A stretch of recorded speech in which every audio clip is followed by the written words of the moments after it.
안녕하세요. 오늘은 특별한 이야기를 들려드리려고 합니다. 처음 들으면 도저히 믿기지 않는 실화인데요. 벨기에의 한 소녀가 한국 드라마와 케이팝에 빠져 자신의 삶을 완전히 놓아버렸습니다. 하루 종일 방 안에 틀어박혀 라면만 먹으며 80kg이 넘는 체중으로 건강까지 잃어가던 그 소녀가 단 1년 만에 부모님도 알아보지 못할 정도로 변신했습니다. 어떻게 이런 일이 가능했을까요? 한국에서의 어학연수가 그녀의 삶을 어떻게 바꿔놓았는지 그 놀라운 이야기를 함께 들어보시죠. 오늘 이야기는 단순한 다이어트 성공기가 아닙니다. 한 나라의 문화를 사랑하는 마음이 어떻게 인생의 전환점이 되었는지, 그리고 진정한 한국의 매력이 무엇인지 보여주는 감동적인 사연입니다. 벨기에 소녀 린다의 이야기를 통해 여러분도 새로운 용기를 얻으시길 바랍니다. 영상이 마음에 드신다면 구독과 좋아요, 그리고 알림 설정도 꼭 부탁드립니다. 여러분의 응원이 더 많은 감동 사연을 전해드릴 수 있는 힘이 됩니다. 그럼 지금부터 린다의 이야기를 시작하겠습니다. 이건 정말 말도 안 되는 일입니다. 초등학교 때부터 한국 드라마와 케이팝에 빠진 한 벨기에 소녀가 있었어요. 그러다 어느 순간 그 아이의 체중은 80kg을 넘어섰고 얼굴은 늘 퉁퉁 부어 있었죠. 세상과 단절된 채 하루 세끼 라면만 먹던 그 아이가 1년 만에 부모도 못 알아보는 한국 소녀로 변했습니다. 믿기 어려운 이야기지만 실제로 있었던 일이랍니다. 벨기에 북부의 작은 도시 겐트. 이곳에 살고 있는 린다는 평범한 19살 소녀였습니다. 린다의 부모님은 모두 공무원이었고 가정 형편은 크게 부족함 없이 안정적이었어요. 린다에게는 2살 터울의 오빠가 있었는데 집안의 분위기는 조용하고 화목했습니다. 린다가 처음 한국 문화를 접한 것은 초등학교 5학년 때였어요. 친구가 우연히 보여준 유튜브 영상 속 케이팝 아이돌의 완벽한 안무와 화려한 영상미는 린다의 마음을 단번에 사로잡았죠. 와, 정말 멋있다. 어떻게 이렇게 완벽할 수 있지? 그날 이후로 린다는 학교에서 돌아오면 바로 컴퓨터 앞에 앉아 한국 영상을 찾아보기 시작했습니다. 처음에는 단순한 취미였어요. 린다의 부모님도 딸이 새로운 취미를 가진 것에 특별히 간섭하지 않았습니다. 오히려 다른 나라의 문화에 관심을 가지는 것이 글로벌 시대에 좋은 경험이 될 거라고 생각했죠. 그런데 중학교에 진학하면서부터 린다의 취미는 점점 더 깊어졌습니다. 엄마, 저 한국어 배우고 싶어요. 14살이 된 린다는 어느 날 저녁 식사 때 이런 말을 꺼냈어요. 부모님은 처음에는 일시적인 관심이라 생각했지만 린다는 정말로 진지했습니다. 인터넷에서 한글 자음과 모음을 독학하기 시작했고 유튜브에서 한국어 기초 강의를 찾아 듣기도 했죠. 고등학교에 진학하면서 린다의 일상은 완전히 한국 중심으로 바뀌었습니다. 아침에 일어나자마자 한국 드라마를 보고 학교에서 돌아오면 케이팝 뮤직비디오를 찾아보고 잠들기 전에도 한국 예능 프로그램을 시청했어요. 친구들과 어울리는 시간은 점점 줄어들었고 주말에 쇼핑몰에 가는 것도 귀찮아졌습니다. 린다, 오늘은 우리랑 영화 보러 가자. 친구들이 초대해도 린다는 항상 같은 대답을 했죠. 미안해, 오늘은 새 드라마가 업로드되는 날이야. 점점 린다의 세계는 좁아졌고 현실보다는 스크린 속 한국의 모습에 더 친숙해졌습니다. 식습관도 크게 바뀌었어요. 한국 드라마에서 자주 등장하는 라면에 매료된 린다는 벨기에 마트에서 구할 수 있는 모든 종류의 라면을 사 모았습니다. 아침, 점심, 저녁 모두 라면으로 때우기 시작했죠. 한국 요리를 직접 해보려고 시도했지만 재료를 구하기 어려웠고 결국 가장 쉽게 접할 수 있는 라면만 반복해서 먹게 되었습니다. 린다, 이렇게 라면만 먹으면 건강에 안 좋아. 걱정하는 엄마의 말에도 린다는 귀를 기울이지 않았어요. 한국 사람들도 다 이렇게 먹는걸요? 린다는 자신이 본 드라마 속 장면만을 현실로 받아들였죠. 실제 한국인들의 균형 잡힌 식단에 대해서는 알지 못했습니다. 고등학교 졸업을 앞둔 무렵 린다의 체중은 80kg을 넘어섰어요. 키가 165cm인 린다에게는 명백히 과체중이었죠. 얼굴은 항상 붓고 피부는 트러블로 가득했으며 계단을 오르는 것조차 숨이 차기 시작했습니다. 하지만 린다는 자신의 변화를 인정하지 않았어요. 거울을 보는 횟수가 줄어들었고 옷은 점점 큰 사이즈의 후드티와 트레이닝 바지만 입게 되었습니다. 린다, 좀 나가서 운동도 하고 친구들도 만나봐. 부모님의 걱정 어린 권유에도 린다는 방 안에서 나오지 않았어요. 컴퓨터 화면 속 한국 연예인들의 완벽한 모습과 자신을 비교하며 더욱 현실에서 도피했습니다. 학교를 졸업하고 대학 진학을 앞둔 시점에서도 린다는 자신의 미래에 대한 계획보다는 다음에 나올 한국 드라마에 더 관심이 많았죠. 린다의 방은 마치 작은 한국 박물관 같았습니다. 벽에는 K-팝 아이돌 포스터가 빼곡하게 붙어 있었고 책상 위에는 한국어 단어장과 문법책이 쌓여 있었어요. 창가에는 다 먹고 모아둔 라면 봉지가 소품처럼 정리되어 있었죠. 린다의 세계는 점점 더 현실과 동떨어져 갔습니다. 대학 진학을 포기한 린다는 집에서 지내는 시간이 더 많아졌어요. 부모님은 딸의 상태를 보며 깊은 우려를 표했지만 어떻게 접근해야 할지 몰랐습니다. 린다의 오빠는 대학에서 공학을 전공하며 바쁘게 지내고 있었고 가끔 집에 돌아와도 린다와는 대화가 잘 통하지 않았어요. 린다, 넌 요즘 뭐하고 지내니? 오빠가 물어봐도 린다는 간단히 대답했습니다. 그냥 평소처럼. 그 평소처럼이란 하루 종일 한국 콘텐츠를 소비하고 라면을 먹고 잠깐 잠들었다 다시 같은 일상을 반복하는 것이었죠. 린다의 몸은 점점 더 나빠졌습니다. 라면의 높은 나트륨 함량과 탄수화물, 그리고 운동 부족으로 체중은 계속 늘어났어요. 한때 활발하고 건강했던 소녀의 모습은 찾아볼 수 없었죠. 가끔 밤에 화장실에 가다가 숨이 차서 멈춰 서기도 했습니다. 더 이상 이렇게는 안 되겠어. 린다의 엄마 소피아는 남편과 진지한 대화를 나누었어요. 우리 딸이 완전히 현실과 단절되고 있어요. 뭔가 조치를 취해야 해요. 린다의 아버지 마르크도 동의했죠. 하지만 억지로 하면 더 반발할 수도 있어요. 린다의 관심사를 활용해서 접근해보는 건 어떨까요?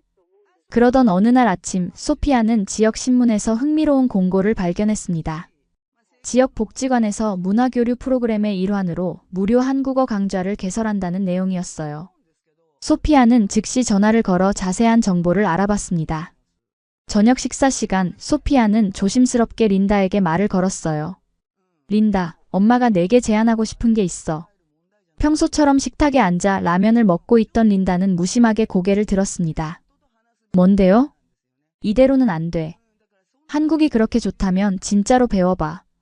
소피아는 복지관 한국어 강좌 안내문을 린다 앞에 놓았어요. 한국 문화를 좋아하는 건 좋은 일이야. 하지만 그저 소비만 하는 건 의미가 없어. 네가 정말 한국을 알고 싶다면 제대로 배워보는 게 어떨까? 린다는 처음에는 별 관심을 보이지 않았어요. 하지만 안내문을 자세히 살펴보니 강사가 실제 한국인이라는 점이 눈에 띄었습니다. 진짜 한국인이 가르친다고요? 린다의 눈에 작은 관심의 불꽃이 일었죠. 그래, 서울에서 온 김민지 선생님이래. 일주일에 2번, 화요일과 목요일 저녁에 수업이 있대. 소피아는 딸의 반응을 주의 깊게 살폈어요. 엄마가 이미 등록해놨어. 내일부터 시작이야. 린다는 잠시 생각에 잠겼습니다. 평소라면 집 밖으로 나가는 것을 꺼렸겠지만 실제 한국인을 만날 수 있다는 생각에 작은 설렘이 느껴졌어요. 알았어요. 가볼게요. 린다의 대답에 소피아와 마르크는 안도의 한숨을 내쉬었습니다. 다음 날 저녁, 린다는 오랜만에 외출복으로 갈아입었어요. 거의 1년 만에 처음으로 집 밖으로 나가는 것이었죠. 복지관으로 향하는 차 안에서 린다는 초조해했습니다. 엄마, 나 정말 갈까요? 다른 사람들은 다 날씬하고 예쁘면 어떡해요? 소피아는 딸의 손을 꼭 잡아주었어요. 린다, 너는 내 자신의 가치를 외모로만 판단하면 안 돼. 너의 열정과 관심사가 너를 특별하게 만드는 거야. 용기를 내봐. 그 말에 린다는 작게 고개를 끄덕였습니다. 복지관에 도착하자 예상보다 많은 사람들이 모여 있었어요. 다양한 연령대의 사람들이 한국어에 관심을 가지고 모인 것이었죠. 린다는 구석자리를 찾아 조용히 앉았습니다. 몸이 큰 탓에 다른 사람들의 시선이 신경 쓰였어요. 그때 교실 앞으로 작고 단정한 한국 여성이 들어왔습니다. 안녕하세요, 여러분. 저는 김민지입니다. 오늘부터 여러분과 함께 한국어를 공부하게 되어 기쁩니다. 유창한 영어로 자기소개를 한 민지는 밝은 미소를 지었어요. 린다는 민지 선생님의 모든 것이 신기했습니다. 그동안 스크린으로만 봐왔던 한국인을 실제로 마주하니 너무 설렜어요. 수업은 기초적인 인사말과 한글 자음, 모음 소개로 시작되었죠. 린다는 이미 인터넷으로 독학했던 내용이라 쉽게 따라갈 수 있었습니다. 와, 린다 씨는 발음이 정말 좋네요. 민지 선생님의 칭찬에 린다는 오랜만에 뿌듯함을 느꼈어요. 다른 학생들도 린다를 신기한 눈으로 바라봤죠. 처음으로 린다는 자신의 한국 문화에 대한 관심이 부끄러운 것이 아니라 특별한 것임을 느꼈습니다. 수업이 끝난 후 민지 선생님은 린다에게 다가왔습니다. 린다 씨, 한국어를 어디서 배웠어요? 기초가 꽤 탄탄한데요. 린다는 처음으로 자신의 취미에 대해 자랑스럽게 이야기할 수 있었어요. 인터넷으로 독학했어요. 한국 드라마와 케이팝을 정말 좋아해서요. 민지는 반가운 표정을 지었습니다. 그렇군요. 벨기에에서 이렇게 한국 문화에 관심 있는 학생을 만나다니 저도 기뻐요. 앞으로 더 열심히 가르쳐 드릴게요. 그 말에 린다는 다음 수업이 기다려졌죠. 집으로 돌아오는 길, 린다는 오랜만에 활기찬 모습이었어요. 엄마, 민지 선생님이 제 발음이 좋대요.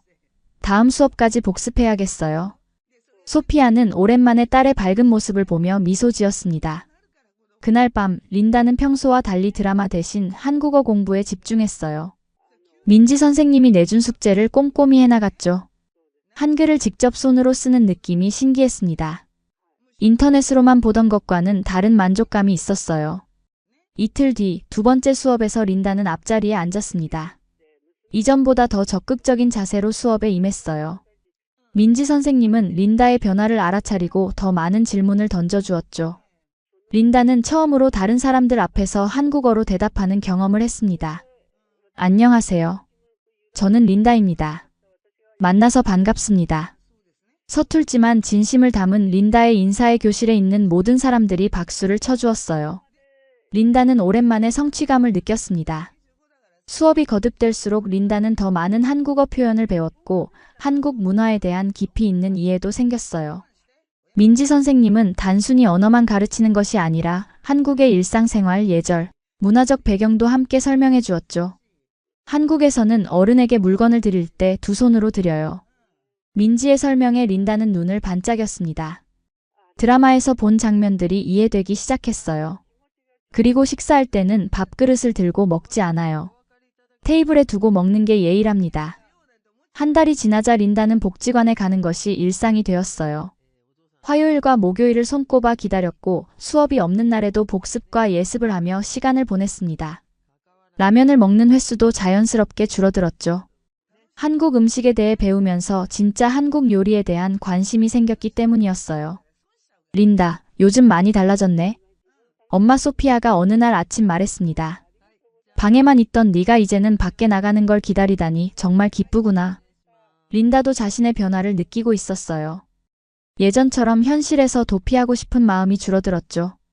두 달째 되는 날, 민지 선생님은 중요한 소식을 전했습니다. 여러분, 다음 달에 벨기에 한국 문화교류협회에서 한국어 말하기 대회를 개최한대요. 우리 반에서도 참가자를 모집하려고 해요. 교실 안에 작은 술렁임이 일었어요. 대회 1등에게는 특별한 상이 주어진다고 해요. 민지 선생님이 계속 설명했습니다. 한국 서울에 있는 어학원에서 1년 동안 무료로 어학연수를 늘 있는 기회래요. 그 말을 듣는 순간 린다의 심장이 빠르게 뛰기 시작했어요. 한국에 갈 수 있다고? 그것도 1년 동안? 린다에게 이것은 꿈 같은 이야기였습니다. 그동안 스크린으로만 보던 한국을 직접 경험할 수 있다니 너무나 설레는 일이었죠. 선생님, 저도 참가할 수 있을까요? 수업이 끝난 후 린다가 조심스럽게 물었어요. 민지는 반가운 표정으로 고개를 끄덕였습니다. 물론이죠. 린다 씨는 발음도 좋고 열정도 있으니 충분히 도전해 볼 만해요. 집에 돌아온 린다는 부모님에게 대회 소식을 전했어요. 엄마, 아빠, 제가 한국어 말하기 대회에 나가보려고 해요. 1등하면 한국에 1년 동안 어학연수를 갈 수 있대요. 부모님은 잠시 놀란 표정을 지었지만 곧 린다의 열정을 지지해주기로 했습니다. 그래, 네가 정말 원한다면 도전해봐. 아버지 마르크가 말했어요. 하지만 대회까지 석 달밖에 없으니 정말 열심히 준비해야 할 거야. 소피아도 걱정 반, 응원 반의 표정으로 린다를 바라봤습니다. 린다, 엄마는 내가 할 수 있다고 믿어. 그날부터 린다의 생활은 완전히 바뀌었어요. 이제는 드라마를 보는 시간도 줄이고 실질적인 한국어 공부에 몰두했습니다. 민지 선생님은 수업 외에도 개인 지도 시간을 마련해 린다를 도와주었죠. 말하기 대회에서는 자신이 한국에 가고 싶은 이유를 5분 동안 발표해야 해요. 민지 선생님이 설명했습니다. 발음뿐만 아니라 내용의 진정성도 중요하답니다. 린다는 고개를 끄덕이며 메모했어요. 이제 그녀에게는 분명한 목표가 생겼습니다. 말하기 대회를 준비하면서 린다는 처음으로 진짜 한국을 마주하게 되었습니다. 단순히 드라마 속 멋진 배우나 아이돌이 아닌 한국어의 복잡한 문법, 사회문화, 예절 등을 마주하며 처음엔 좌절도 했어요. 밤새 연습하고 발표 연습을 하다 울기도 수차례. 하지만 언젠가부터 린다 안에 무언가가 바뀌기 시작했습니다. 린다 씨, 한국어 존댓말과 반말의 개념을 이해해야 해요. 민지 선생님의 설명에 린다는 머리를 긁적였습니다. 드라마에서는 그냥 따라 말하기만 했지 이런 복잡한 문법 체계가 있는 줄 몰랐어요. 우리말은 상대방과의 관계, 나이, 상황에 따라 말투가 달라져요. 이건 한국 문화의 핵심이죠. 린다는 존댓말과 반말, 그리고 다양한 상황별 표현을 배우기 시작했습니다. 처음에는 너무 복잡해서 머리가 아팠어요. 그냥 드라마처럼 말하면 안 되나? 하는 생각도 들었죠. 하지만 민지 선생님은 인내심을 가지고 하나하나 설명해 주었습니다. 린다 씨, 오늘은 발표문 초안을 준비해 왔나요? 수업이 끝난 후 민지 선생님이 물었어요. 린다는 긴장된 표정으로 노트를 건넸습니다. 한국에 가고 싶은 이유를 적은 첫 번째 초안이었죠. 민지 선생님은 린다의 글을 천천히 읽어내려갔습니다. 린다 씨의 열정은 잘 느껴지네요. 하지만 조금 더 깊이 있는 내용이 필요할 것 같아요. 선생님의 말에 린다는 고개를 숙였어요. 드라마와 케이팝 외에 한국의 어떤 점이 린다 씨를 끌어당기는지 생각해보세요. 집으로 돌아온 린다는 깊은 고민에 빠졌습니다. 나는 왜 한국에 가고 싶은 걸까? 단지 좋아하는 아이돌을 보기 위해서? 아니면 드라마 촬영지를 방문하기 위해서? 그동안 린다는 한국의 표면적인 모습만 좋아했다는 것을 깨달았어요. 진짜 한국에 대해서는 별로 아는 것이 없었죠. 린다는 민지 선생님에게 조언을 구하기로 했습니다. 선생님, 제가 한국의 어떤 부분을 더 알아야 할까요? 민지 선생님은 잠시 생각하더니 책 한 권을 건네주었어요. 이건 한국의 역사와 문화에 대한 책이에요. 읽어보면 도움이 될 거예요. 책을 펼친 린다는 새로운 세계를 만났습니다. 한국의 5,000년 역사, 전통 문화, 빠른 경제 발전, 교육에 대한 열정. 린다가 몰랐던 한국의 모습이 책 속에 가득했어요. 특히 한국이 짧은 시간 안에 전쟁의 폐허에서 세계적인 경제, 강국으로 성장한 이야기는 린다에게 큰 감동을 주었습니다. 와, 이런 면은 몰랐어. 린다는 처음으로 드라마나 케이팝이 아닌 진짜 한국의 모습에 매료되기 시작했어요. 한국인들의 끈기와 열정, 그리고 서로를 배려하는 공동체 정신에 감명을 받았죠. 이런 내용을 발표문에 추가하기 시작했습니다. 발표 준비는 쉽지 않았어요. 린다는 매일 밤 발표문을 수정하고 발음을 연습했습니다. 처음에는 몇 문장 말하는 것도 어려웠지만 점차 자신감이 생겨갔어요. 민지 선생님은 린다의 발음을 꼼꼼히 교정해 주었고 내용에 대한 조언도 아끼지 않았습니다. 린다 씨, 오늘은 발표 연습을 해볼까요? 다른 학생들 앞에서요. 민지 선생님의 제안에 린다는 두려움이 앞섰어요.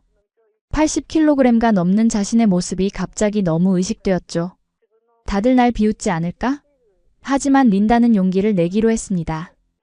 떨리는 마음으로 교실 앞에 선 린다는 준비한 발표를 시작했어요. 안녕하세요. 저는 벨기에에서 온 린다입니다. 오늘 저는 제가 한국에 가고 싶은 이유에 대해 말씀드리겠습니다. 처음에는 목소리가 떨렸지만 말을 이어갈수록 자신감이 생겼습니다. 저는 처음에 한국 드라마와 케이팝을 통해 한국을 알게 되었습니다. 하지만 지금은 한국의 역사와 문화, 그리고 한국인들의 정신에 감동받았습니다. 특히 어려운 시간을 이겨내고 발전한 한국의 모습이 저에게 큰 영감을 주었습니다. 발표가 끝나자 교실에는 잠시 침묵이 흘렀어요. 그리고 갑자기 박수 소리가 터져나왔습니다. 와, 린다. 정말 잘했어. 다른 학생들이 응원해 주었어요. 민지 선생님도 만족스러운 표정이었습니다. 발음도 좋고 내용도 진정성 있네요.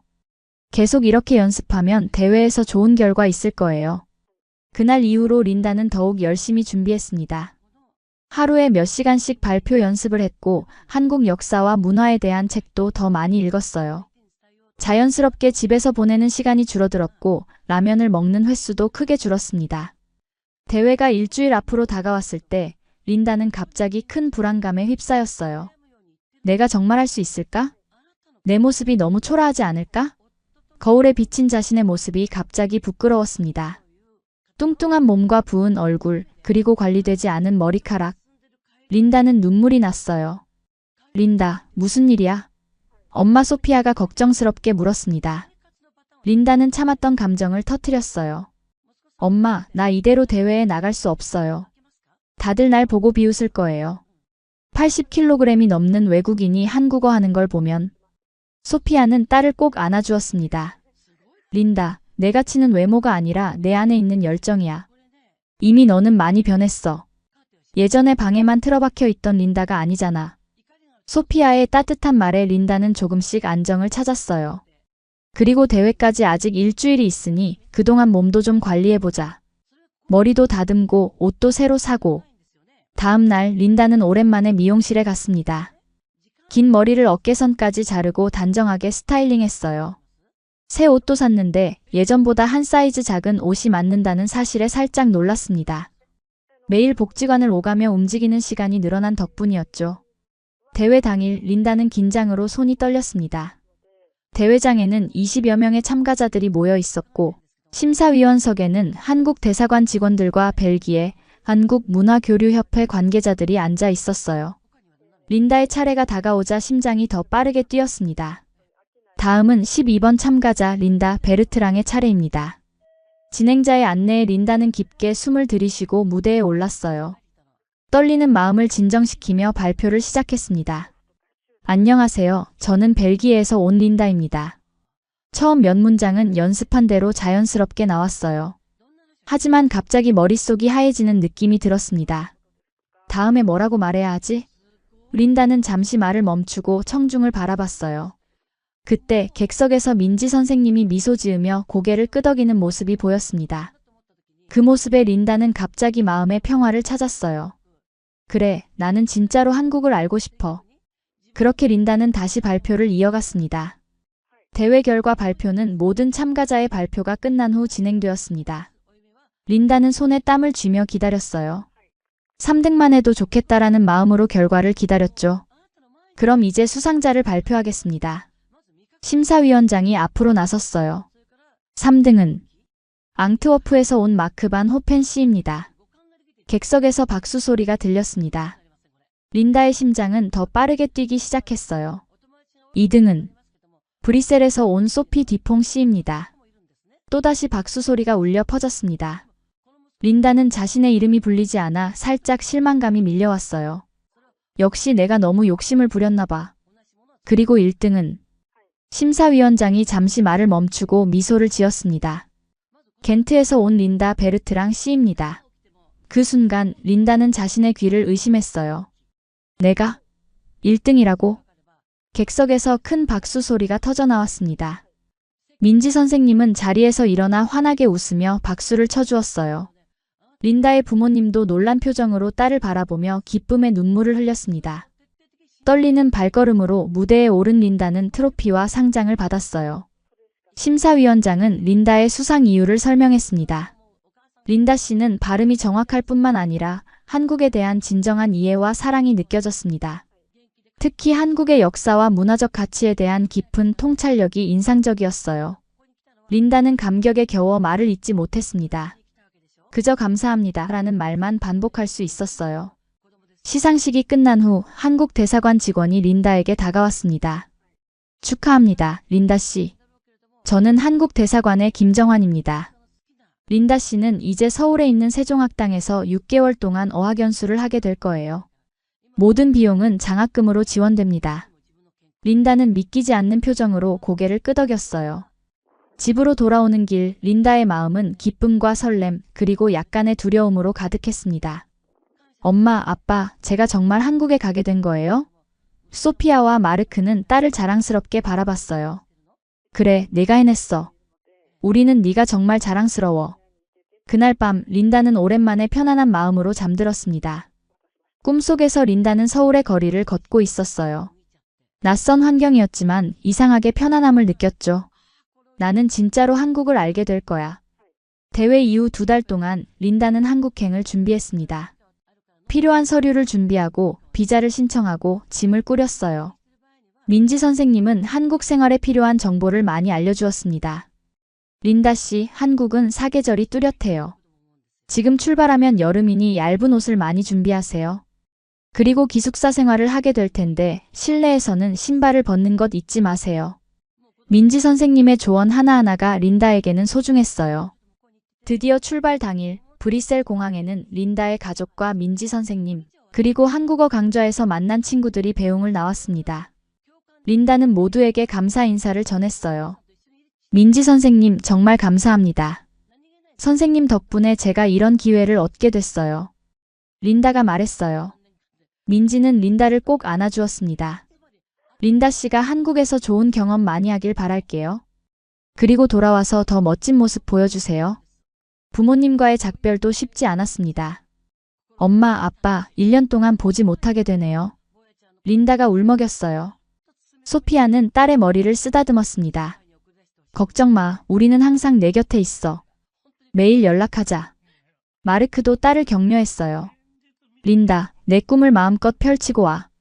비행기에 오른 린다는 창밖을 바라보며 깊은 생각에 잠겼습니다.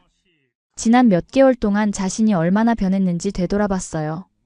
방 안에만 틀어박혀 라면만 먹던 소녀가 이제는 자신의 꿈을 향해 비행기를 타고 있었죠. 내가 정말 변한 걸까? 아니면 변하고 싶은 마음만 있는 걸까? 린다는 자신의 모습을 되돌아보았어요. 여전히 체중은 많이 나갔고 자신감도 완전히 생긴 것은 아니었습니다. 하지만 분명한 것은 이제 린다에게는 목표가 생겼다는 점이었어요. 나는 진짜 한국을 알고 그곳에서 새로운 나를 만들고 싶어. 12시간의 긴 비행 끝에 린다는 마침내 인천국제공항에 도착했습니다. 입국 심사를 마치고 수화물을 찾은 후 린다는 도착장으로 나왔어요. 그곳에는 린다 베르트랑이라고 쓰인 팻말을 든 한국인 여성이 기다리고 있었습니다. 안녕하세요, 린다 씨? 저는 세종학당에서 온 이지연입니다. 앞으로 1년 동안 린다 씨의 담당 멘토가 될 거예요. 지연은 친절한 미소로 린다를 맞이했어요. 린다는 긴장된 표정으로 한국어로 인사했습니다. 안녕하세요, 잘 부탁드립니다. 서울로 향하는 공항철도 안에서 린다는 창밖의 풍경을 신기한 눈으로 바라봤습니다. 고층 빌딩과 아파트 단지, 그리고 곳곳에 보이는 한글 간판들.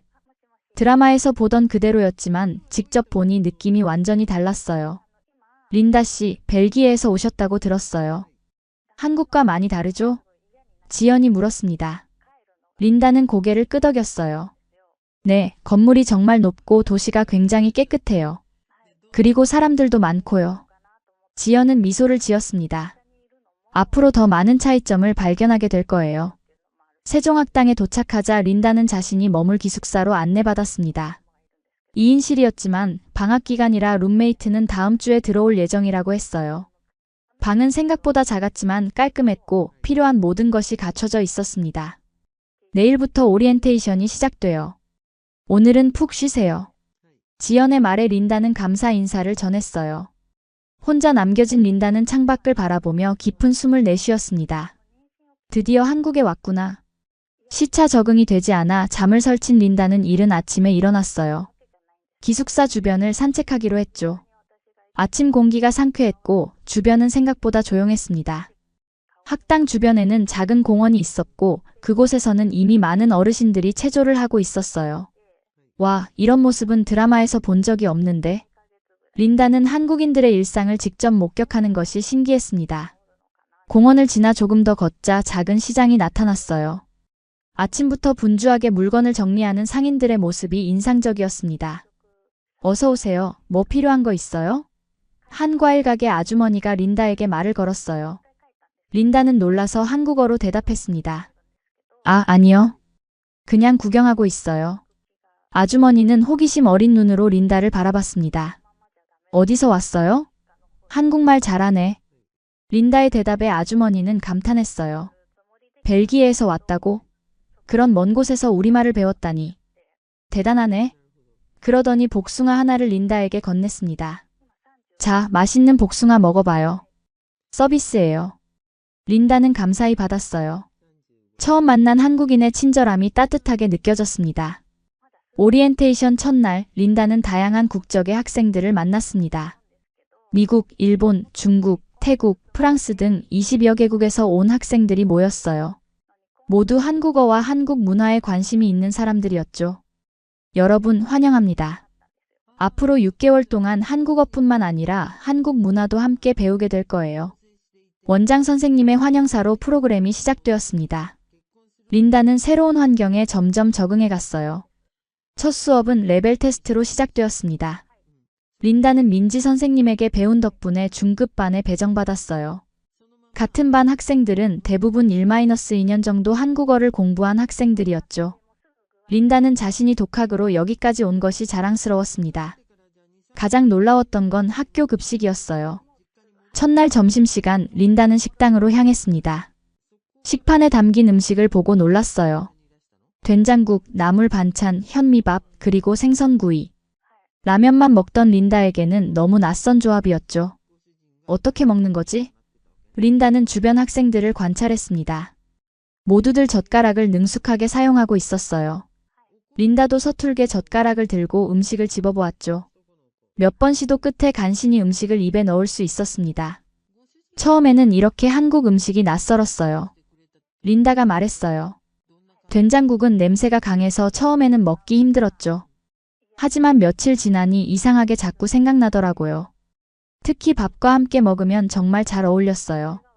한국 음식에 적응하면서 린다는 놀라운 변화를 경험했습니다.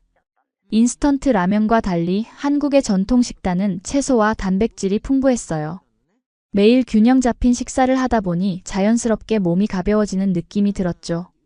한국 생활이 한 달째 접어들면서 린다는 자신의 몸에 변화가 오고 있음을 느꼈습니다. 매일 아침 기숙사에서 학당까지 걷는 20분 거리가 처음에는 힘들었지만 이제는 숨이 가빠지지 않았어요. 규칙적인 식사와 자연스러운 운동이 린다의 몸에 좋은 변화를 가져오고 있었죠. 린다, 살 좀 빠진 것 같아. 룸메이트인 일본 출신의 유카가 말했어요. 린다는 놀라서 거울을 바라봤습니다. 확실히 얼굴이 덜 부어 보였고 턱선도 조금 선명해졌어요. 정말? 나도 몸이 좀 가벼워진 것 같긴 했어. 호기심에 린다는 학당 보건실에 있는 체중계에 올라섰습니다. 눈금을 보고 린다는 놀랐어요. 한국에 온 지 한 달 만에 5kg이 빠져 있었죠. 와, 이럴 수가. 특별한 다이어트를 한 것도 아닌데 자연스럽게 체중이 줄어든 것이었습니다. 린다의 변화는 외모뿐만이 아니었어요. 한국어 실력도 빠르게 향상되고 있었습니다. 매일 원어민과 대화하고 거리의 간판을 읽고 텔레비전을 보는 환경 속에서 린다의 한국어는 생활 속에서 자연스럽게 발전했어요.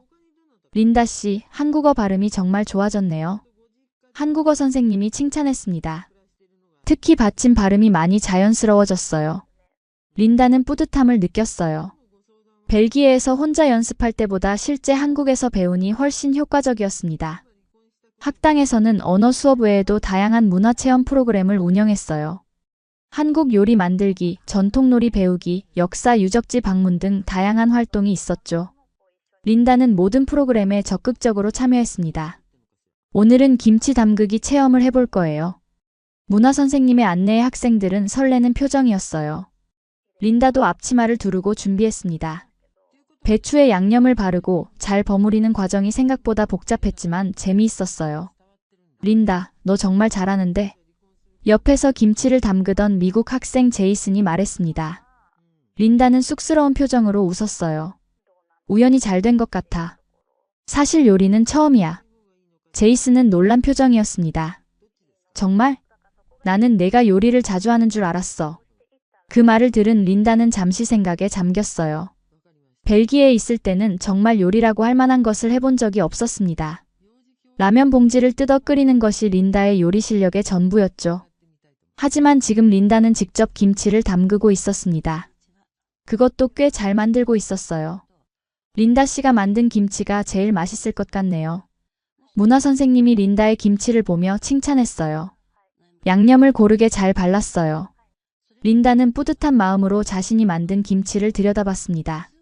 작지만 성취감이 느껴졌어요.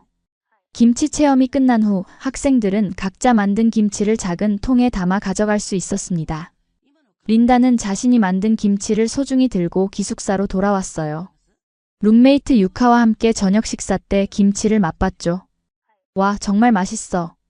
유카가 감탄했습니다. 린다도 자신이 만든 김치를 맛보고 놀랐어요. 매콤하면서도 시원한 맛이 입안에 퍼졌습니다. 정말 내가 만든 게 맞나? 린다는 자신감이 생겼어요. 이런 작은 성취들이 모여 린다의 자존감을 높여주었습니다. 예전에는 자신의 모습이 부끄러워 사람들 앞에 나서기 두려웠지만 이제는 조금씩 용기를 내기 시작했어요. 수업 시간에도 적극적으로 발표하고 질문도 많이 했습니다. 학당 생활이 2개월째로 접어들면서 린다의 체중은 10kg 가까이 줄었어요. 특별한 다이어트를 한 것이 아니라 그저 규칙적인 생활과 건강한 식습관, 그리고 매일의 가벼운 운동이 만들어낸 자연스러운 변화였습니다. 린다, 너 정말 달라졌어. 유카가 어느 날 저녁 진심 어린 말을 건넸어요. 어떻게? 린다가 물었습니다. 유카는 미소 지으며 대답했죠. 외모도 변했지만 무엇보다 자신감이 생긴 것 같아. 처음 왔을 때는 항상 고개를 숙이고 다녔는데 이제는 당당하게 걸어다니잖아. 린다는 유카의 말에 놀랐어요. 자신도 모르게 변화하고 있었던 거죠. 그런가? 나도 몰랐어. 린다는 조용히 웃었습니다.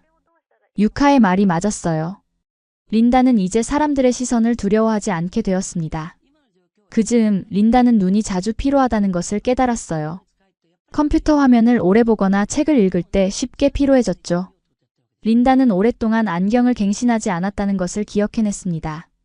벨기에에서는 새 안경을 맞추는데 예약부터 완성까지 12달이 걸렸기 때문에 미루고 있었어요.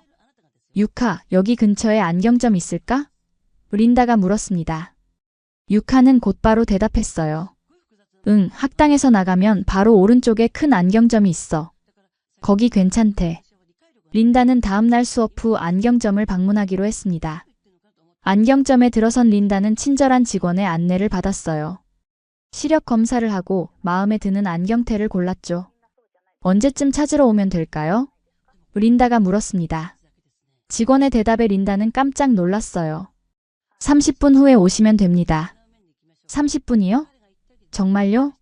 린다는 믿기지 않았습니다. 벨기에에서는 상상도 할 수 없는 빠른 서비스였어요. 린다는 근처 카페에서 커피를 마시며 시간을 보냈고 정확히 30분 후 안경점으로 돌아왔습니다. 여기 있습니다. 한번 써보세요. 직원이 새 안경을 건넸어요. 린다는 안경을 쓰고 거울을 봤습니다. 선명한 시야와 함께 변한 자신의 모습이 눈에 들어왔어요. 얼굴이 훨씬 갸름해졌고 눈매도 또렷해 보였습니다. 이게 정말 나? 린다는 잠시 자신의 모습을 바라봤어요. 아, 참. 안경 케이스와 클리닝 천, 그리고 이건 서비스로 드리는 선글라스예요. 직원이 여러 물품을 함께 건넸습니다. 린다는 이런 세심한 서비스에 또 한 번 놀랐어요. 가격도 벨기에보다 훨씬 저렴했습니다. 그날 이후 린다는 한국의 효율성과 서비스에 감탄하기 시작했습니다. 버스와 지하철은 정확한 시간에 운행되었고 식당에서는 주문 후 빠르게 음식이 나왔으며 배달 서비스는 상상을 초월할 정도로 신속했어요. 유카, 너는 이런 게 당연하게 느껴지니? 린다가 물었습니다. 일본에서 온 유카도 고개를 저었어요.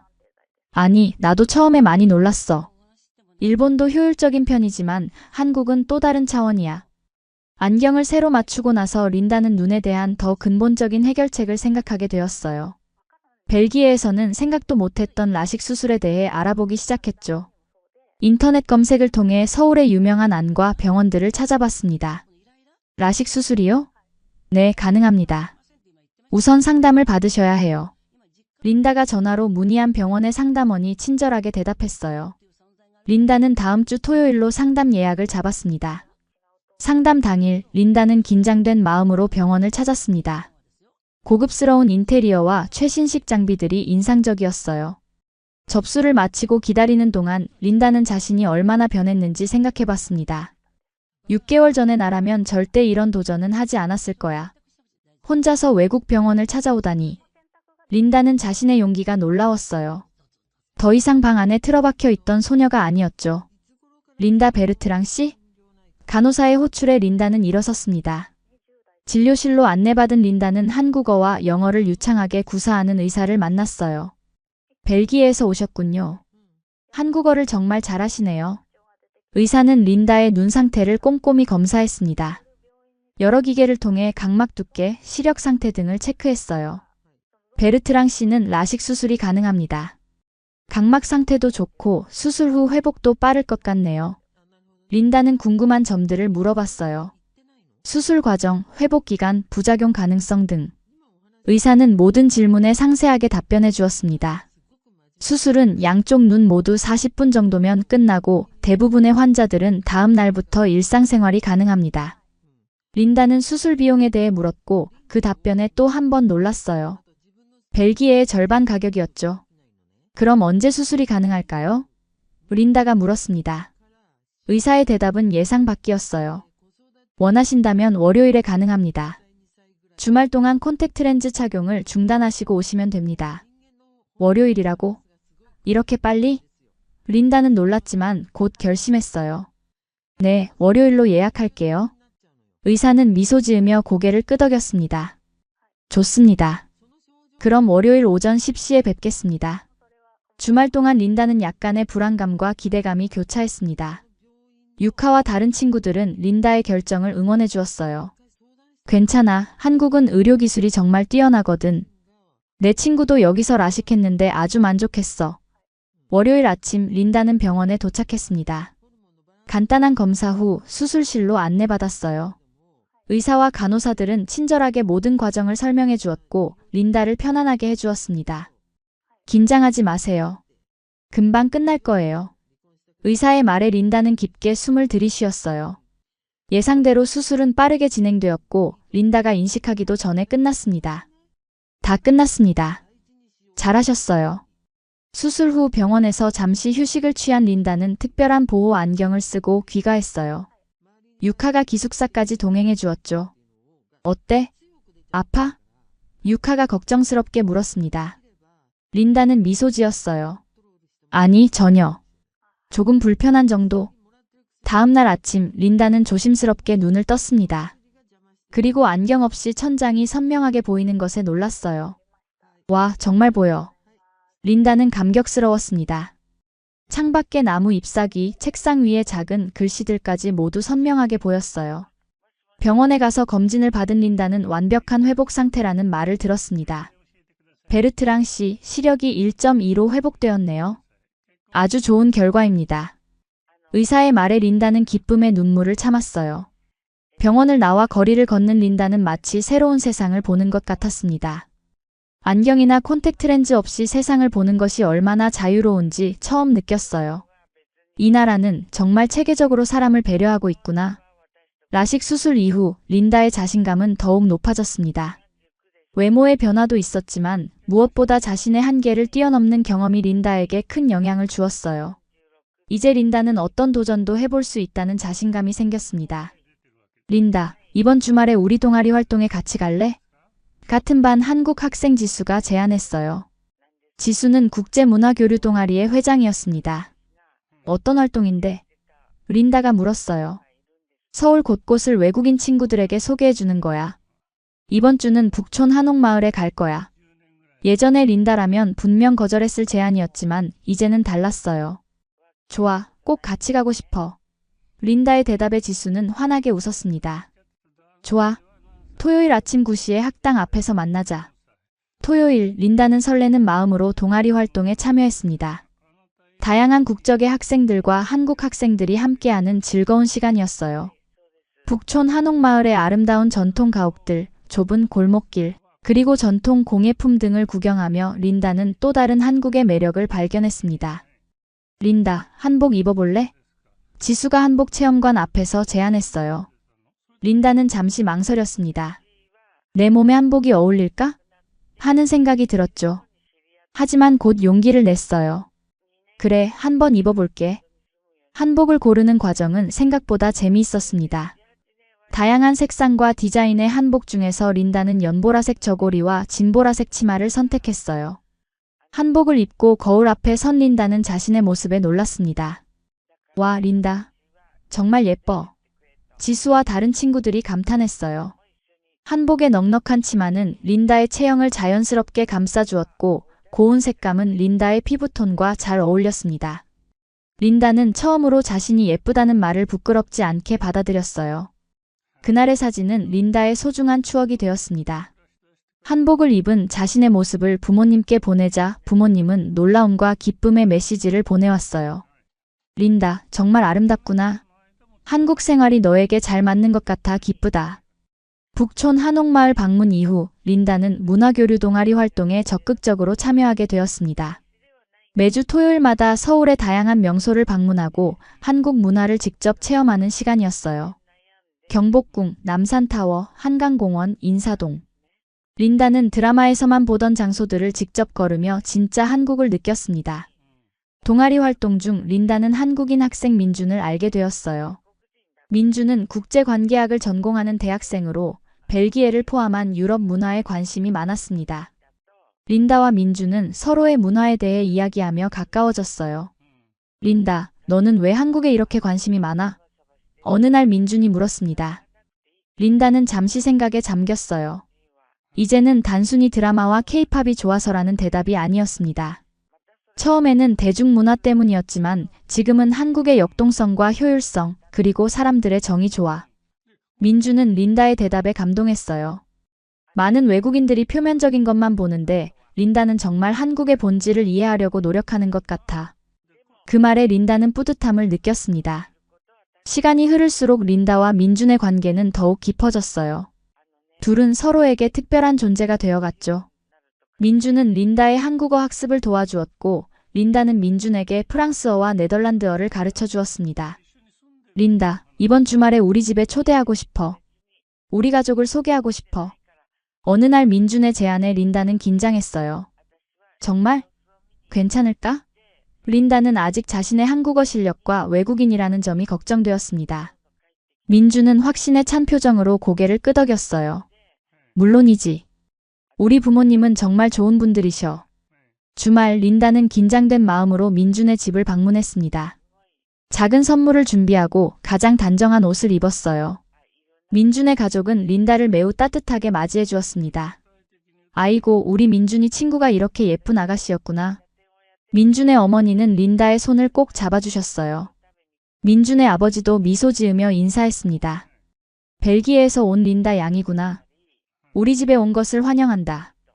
린다는 민준의 가족과 함께 한국 가정식을 먹으며 즐거운 시간을 보냈어요. 민준의 어머니가 직접 만든 음식은 학당 식당보다 훨씬 맛있었습니다. 특히 된장찌개의 맛은 린다가 지금까지 먹어본 한국 음식 중 최고였어요. 린다는 한국 음식을 정말 잘 먹네. 민준의 아버지가 감탄했습니다. 린다는 부끄러운 듯 웃었어요. 네, 한국에 온 후로 한국 음식만 먹었거든요. 이제는 라면보다 된장찌개가 더 좋아요. 민준의 가족과의 만남은 린다에게 또 다른 의미가 있었습니다. 한국의 가족 문화를 직접 경험한 것이었어요. 가족 간의 따뜻한 대화, 서로를 배려하는 모습, 그리고 손님을 정성껏 대접하는 마음. 이런 것들이 린다에게는 새롭고 감동적이었습니다. 다음에 또 놀러와. 그때는 김치찌개를 해줄게. 헤어질 때 민준의 어머니가 말씀하셨어요. 린다는 진심으로 감사 인사를 전했습니다. 네, 꼭 다시 오겠습니다. 오늘 정말 감사했어요. 민준의 집에서 돌아오는 길, 린다와 민준은 한강공원을 산책했습니다. 가을의 선선한 바람이 불어오는 저녁이었어요. 두 사람은 미래에 대한 이야기를 나누었습니다. 린다, 어학연수가 끝나면 어떻게 할 거야? 민준이 조심스럽게 물었어요. 린다는 잠시 생각했습니다. 처음 한국에 왔을 때는 1년 후 벨기에로 돌아갈 계획이었지만 지금은 마음이 바뀌었어요. 사실, 더 오래 한국에 있고 싶어. 린다가 솔직하게 말했습니다. 여기서 대학에 진학하거나 일을 해보고 싶어. 아직 확실하진 않지만 벨기에로 돌아가고 싶지는 않아. 민준의 눈이 반짝였어요. 정말? 그럼 우리가 더 오래 함께 할 수 있겠네. 그날 밤 두 사람은 처음으로 서로의 마음을 확인했습니다. 민준은 린다에게 고백했고 린다도 자신의 마음을 솔직하게 전했어요. 두 사람은 공식적인 연인 관계가 되었습니다. 어학연수 1년이 끝나갈 무렵 린다는 완전히 다른 사람이 되어 있었습니다.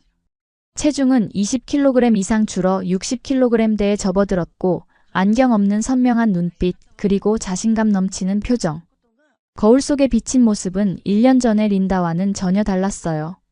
린다, 정말 믿기지 않아. 너무 달라졌어. 유카는 린다의 변화를 지켜본 가장 가까운 친구였습니다. 린다도 스스로의 변화가 놀라웠어요. 외모뿐만 아니라 성격도 많이 바뀌었죠. 소극적이고 내성적이던 소녀는 이제 적극적이고 자신감 넘치는 여성으로 성장했습니다. 어학연수 수료식 날 린다는 최우수 학생상을 받았어요. 린다 베르트랑 학생은 뛰어난 한국어 실력뿐만 아니라 한국 문화에 대한 깊은 이해와 열정을 보여주었습니다. 원장 선생님의 말씀에 모두가 박수를 보냈습니다. 수료식 후 린다는 중요한 결정을 내렸어요. 벨기에로 돌아가되 곧바로 대학 입학 준비를 하기로 한 것이었죠. 린다는 경제학과 무역학을 전공하여 한국과 유럽을 잇는 교량이 되고 싶었습니다. 린다, 난 너를 기다릴게. 공항으로 린다를 배웅하러 온 민준이 말했어요. 두 사람은 벨기에와 한국 사이의 먼 거리가 걱정되었지만 서로의 마음만은 확신했습니다. 난 꼭 돌아올게, 민준. 린다가 약속했어요. 인천공항에서 비행기에 오르기 전 린다는 마지막으로 한국을 둘러봤습니다. 이 나라가 나를 바꿔놓았어. 린다는 감사의 마음으로 가득했어요. 단순한 관광이 아닌 진정한 변화의 시간이었습니다. 12시간의 비행 끝에 린다는 브뤼셀 공항에 도착했습니다. 짐을 찾고 도착장으로 나왔을 때 린다는 기다리고 있는 부모님을 발견했어요. 하지만 부모님은 린다를 알아보지 못했습니다. 린다는 장난기 어린 미소를 지으며 그냥 부모님 옆을 지나쳤어요. 잠시 후 돌아서서 엄마, 아빠 라고 부르자 부모님은 놀란 표정으로 린다를 바라봤습니다. 린다, 너니? 엄마 소피아가 믿기지 않는 표정으로 물었어요. 린다는 환하게 웃으며 고개를 끄덕였죠. 그래, 엄마. 나야. 소피아와 마르크는 린다를 꼭 안아주었습니다. 소피아의 눈에는 눈물이 고였어요. 우리 딸 정말 많이 변했구나. 집으로 가는 차 안에서 린다는 한국에서의 경험을 열정적으로 이야기했습니다. 부모님은 딸의 생생한 이야기에 감탄했어요. 라식 수술, 김치 담그기, 한복 체험, 그리고 민준과의 만남까지. 모든 이야기가 부모님에게는 신선했습니다. 린다, 네가 이렇게 활기차게 이야기하는 모습을 보니 정말 기쁘구나. 아버지 마르크가 말했어요. 예전에는 항상 침묵하고 우울해 보였는데 이제는 완전히 다른 사람 같아. 린다는 부끄러운 듯 웃었습니다. 한국에서의 시간이 저를 많이 바꿔놓은 것 같아요. 집에 도착하자 린다는 자신의 방을 새삼스럽게 바라봤어요. 한국 떠나기 전과 똑같은 모습이었지만 린다의 눈에는 이제 다르게 보였습니다.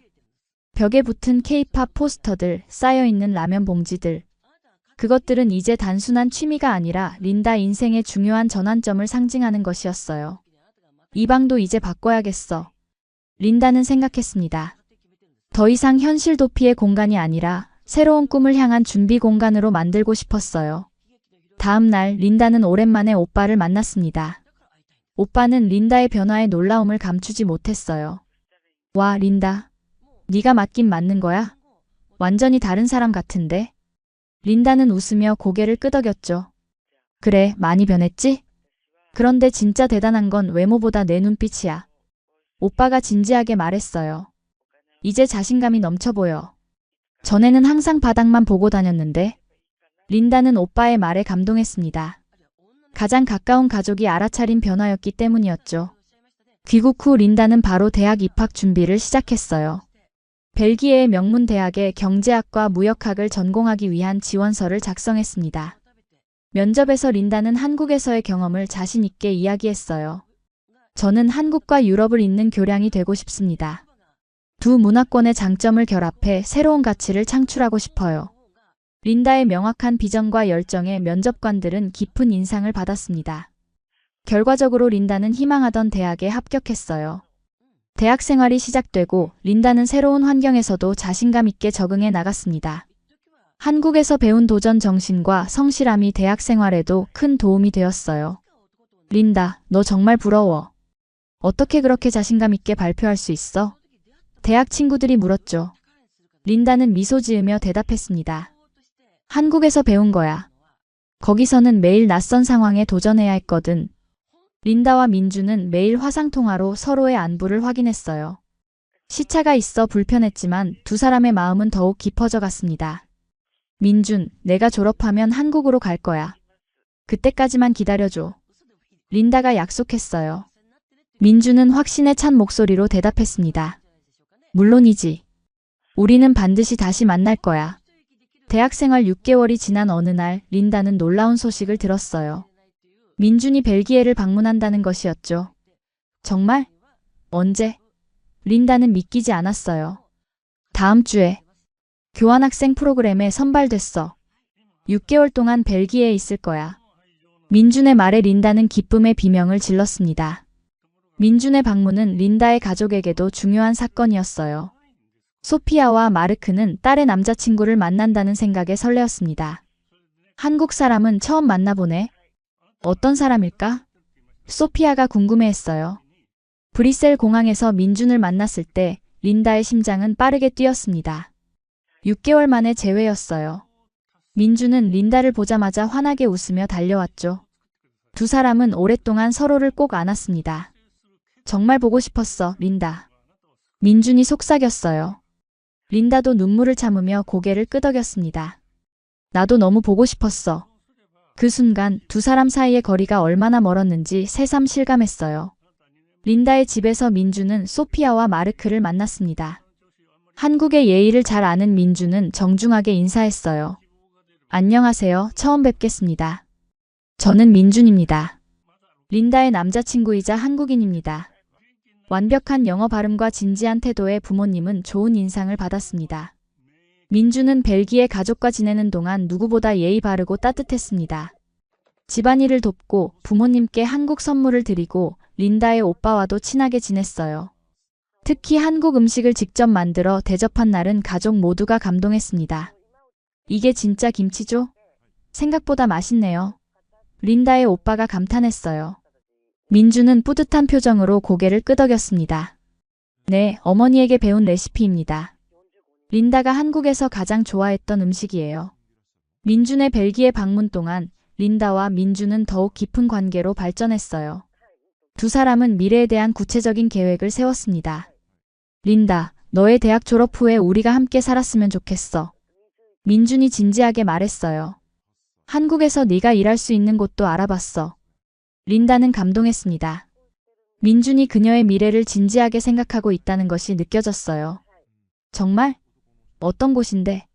린다가 궁금해했죠. 민준은 설명했습니다. 벨기에와 한국 사이의 무역을 돕는 회사야. 네가 전공하는 경제학과 무역학 그리고 한국어 실력이 정말 도움이 될 거야. 그날 밤 두 사람은 결혼을 약속했어요. 아직 학생이라 당장은 어려웠지만 린다가 졸업하면 함께 한국에서 새 출발을 하기로 했습니다. 우리 가족은 너를 정말 좋아해. 린다가 말했어요. 네가 우리 가족의 일원이 된다면 정말 행복할 거야. 민준이 벨기에를 떠난 후 린다는 더욱 열심히 공부했습니다. 목표가 더 명확해졌기 때문이었어요. 2년 후 졸업하면 한국으로 가서 취업하고 민준과 새 삶을 시작할 계획이었죠. 그 꿈을 향해 린다는 매일 한 걸음씩 나아갔습니다. 대학 마지막 학기, 린다는 한국 기업 취업에 도전했어요. 이력서를 여러 회사에 보냈고 화상 면접을 몇 차례 진행했습니다. 그리고 마침내 좋은 소식이 왔어요. 서울에 있는 국제무역회사에서 린다를 채용하기로 했다는 것이었죠. 합격했어, 민준. 린다는 기쁨에 차서 전화했어요. 민준도 린다의 성공을 진심으로 축하했습니다. 축하해, 린다. 네가 해낼 줄 알았어. 이제 정말 우리가 함께 할 수 있게 됐네. 졸업식 날 린다는 가족들 앞에서 학위를 받았습니다. 소피아와 마르크는 딸의 성장과 성공을 자랑스러워했어요. 린다, 네가 얼마나 멀리 왔는지 생각해봐. 소피아가 감격스러운 표정으로 말했습니다. 방 안에만 틀어박혀 있던 소녀가 이제는 세계를 향해 나아가고 있어. 졸업 후 한 달 린다는 다시 한국행 비행기에 올랐습니다. 이번에는 6개월이 아닌 새로운 삶을 시작하기 위한 여정이었어요. 인천공항에는 민준이 꽃다발을 들고 기다리고 있었습니다. 드디어 왔구나. 민준이 린다를 꼭 안아주었어요. 린다는 행복한 미소를 지었습니다. 응, 이제 정말 시작이야. 린다의 한국 생활은 이전과는 또 달랐습니다. 이제는 학생이 아니라 직장인으로서의 삶이었어요. 회사에서 린다는 유럽과 한국 사이의 무역 업무를 담당했습니다. 린다의 언어 능력과 문화적 이해는 큰 자산이 되었어요. 린다 씨는 정말 특별한 직원이에요. 린다의 상사가 평가했습니다. 유럽 파트너들과 소통할 때 문화적 차이를 잘 조율해 주거든요. 린다는 자신의 역할에 자부심을 느꼈어요. 드디어 한국과 유럽을 잇는 교량이라는 꿈을 실현하고 있었기 때문이었죠. 1년 후 린다와 민주는 결혼식을 올렸습니다. 벨기에에서 온 린다의 가족들과 한국의 민준 가족이 함께한 특별한 날이었어요. 두 문화가 만나 하나가 되는 순간이었죠. 우리 딸이 이렇게 행복한 모습을 볼 수 있어 정말 다행이야. 소피아가 결혼식 후 린다에게 말했어요. 처음에 네가 한국에 가겠다고 했을 때는 걱정했는데 그게 내 인생의 전환점이 될 줄은 몰랐어. 결혼 후 린다와 민주는 서울 근교에 작은 아파트를 마련했습니다. 그곳에서 두 사람은 서로 다른 문화의 조화를 이루며 살아갔어요. 린다는 한국 음식을 배워서 요리했고 민주는 벨기에 문화에 관심을 가졌습니다. 린다, 가끔 벨기에가 그립지 않아? 어느 날 저녁 민준이 물었어요. 린다는 잠시 생각하다가 대답했습니다. 물론 가족이 보고 싶을 때가 있지. 하지만 이상하게도 한국이 더 내 집 같은 느낌이야. 여기서 진짜 나를 찾았으니까. 돌이켜보면 린다의 인생은 한국 드라마와 케이팝을 좋아하게 된 그 순간부터 완전히 바뀌었습니다. 처음에는 현실 도피처럼 보였던 한국 문화에 대한 관심이 결국 린다를 더 넓은 세상으로 이끌어 주었어요. 이제 린다는 종종 자신의 이야기를 다른 외국인들에게 들려주곤 합니다. 드라마와 케이팝은 단지 시작에 불과했어요. 진짜 한국은 사람의 삶을 바꾸는 힘을 가진 나라였습니다. 건강, 교육, 기술, 배려, 기회. 저는 이곳에서 새로운 저를 발견했어요. 린다는 지금도 누군가 한국을 비웃거나 가볍게 여긴다면 이렇게 말하고 싶다고 해요. 당신이 진짜 한국을 모르는 거예요. 표면적인 모습 너머에 있는 진짜 한국의 모습을 보게 된다면 당신의 인생도 바뀔지 모릅니다. 린다의 이야기는 많은 사람들에게 영감을 주었습니다. 단순한 취미가 어떻게 인생의 전환점이 될 수 있는지, 그리고 용기를 내어 도전할 때 어떤 변화가 가능한지 보여주는 사례가 되었어요. 여러분도 혹시 지금 인생이 막막하신가요? 그렇다면 저처럼 용기 내보세요. 그 끝엔 상상도 못한 새로운 삶이 기다리고 있을지도 모릅니다. 린다는 자신의 경험을 나누며 항상 이렇게 말합니다. 그녀의 이야기는 계속되고 있으며 그 여정은 아직 끝나지 않았습니다. 한국에서 찾은 새로운 삶, 그리고 자신감. 린다의 이야기는 우리에게 변화의 가능성과 도전의 중요성을 일깨워줍니다. 때로는 우리의 열정을 따라가는 것이 가장 큰 변화의 시작일 수 있다는 것을 보여주는 아름다운 이야기입니다.